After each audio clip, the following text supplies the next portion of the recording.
I chose the case of Andrew F. versus Douglas County School District.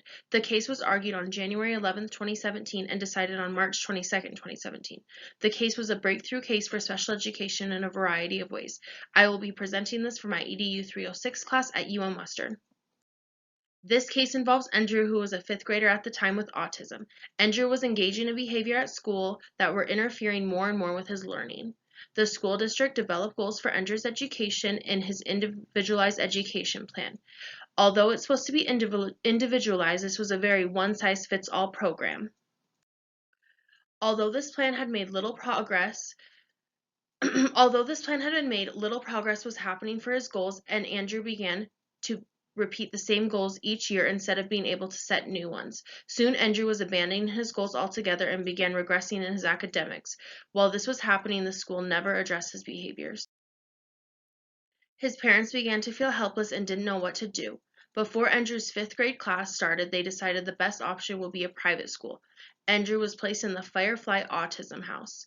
The school immediately began developing a behavior intervention plan that addressed Andrew's needs and strengths. Since beginning at the private school, Andrew has been thriving and made substantial academic growth. Andrew's parents filed a complaint with the school district as to be reimbursed for their tuition payments to the Firefly Autism House. Lower federal courts held that the school district had done more than the minimum for Andrew, and that would be good enough. Andrew's parents challenged this decision in the Supreme Court. The Supreme Court had dealt with a 1982 case, Board of Education versus Rowley. In this case, the courts determined that FAPE, free appropriate education to all, must provide some educational benefit to students with disabilities. The courts indicated that they were not announcing a universal rule for all schools and how they must teach students with disabilities, although many lower level courts applied the Rowley standard to deny students with disabilities needed education and services. Andrew and his parents argued that the lower courts misinterpreted FAPE and Rowley, and just meeting the minimum wasn't good enough.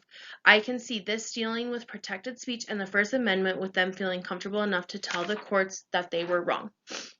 Congress had made changes to the idea that required schools to ensure students with disabilities were receiving a quality education and that it provided equal opportunities for students with disabilities.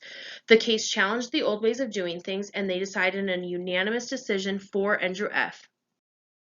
The case not only helped Andrew, but it helped approximately 6.5 million students, which is 13% of the public school population. All of these now receive an IEP that will help students meet their goals and stay on track. It raised school standards and community standards. Because of this case, schools can no longer write a one-size-fits-all type of IEP, and they must go into depth about a child's strengths and weaknesses and how they plan to work with these to meet the student's individualized goals. No student is the same, and none should be treated that way. I think this is a very important case to help students with disabilities deserve more from public school. It is the school's job to help all students feel comfortable and create an environment they can learn in. With the court making it mandatory to make different IEPs for all disabled students with a great step in the right direction. If I was the courts, I would have ruled the same way they had decided.